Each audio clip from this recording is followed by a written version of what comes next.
पर्व बसंत के लागे रे भैया, बाजे नगारा के था। फागुन मस्त महीना आयो, झूम के खेलो अजी झूम के खेलो फाग। सरल सरल फागुन आगे, सुन ले मोर कबीर, सुन ले मोर कबीर। सरल सरल फागुन आगे, सुन ले मोर कबीर, सुन ले मोर कबीर। माया के पास बधाई तेरे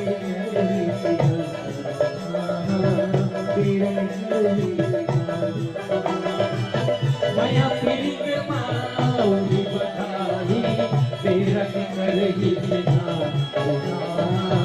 तेरा के करही बिना। ये हदी वो हजारी पागल मत पागल मत। ये हदी वो हजारी पागल मत फागुन सरल सरल फागुन आगे, सुन ले मोर कबीर, सुन ले मोर कबीर। सरल सरल फागुन आगे, सुन ले मोर कबीर, सुन ले मोर कबीर।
कोयलिया हमारे डोले फगुनवा उलट डोले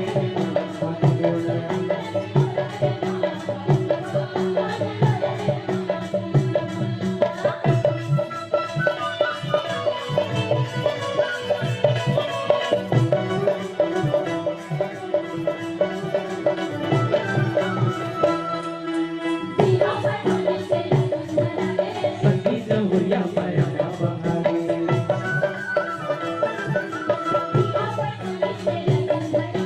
संगीत हुरिया पाया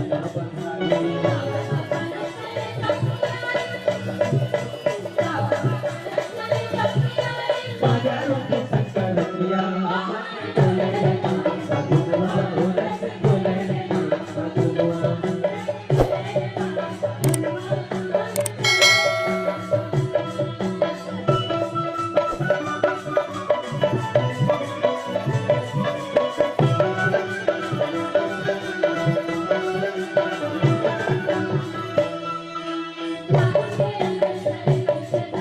लाली दुलाली हो के सटवाई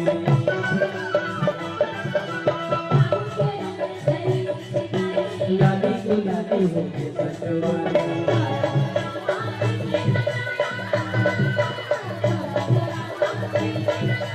मारे मारे के सदरिया डोले डोले फगुनवा उलट डोले फगुनवा फगुनवा उलट डोले फगुनवा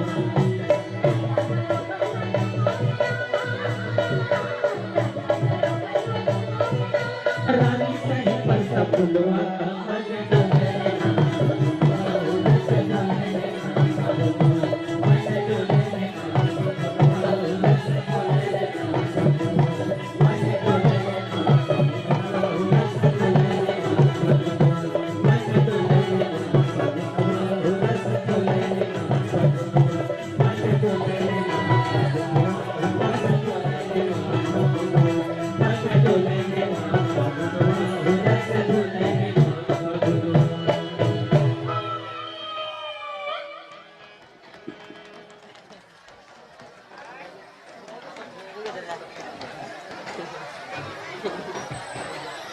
आज इस मेले में अपनों से अपनों की मुलाकात हुई।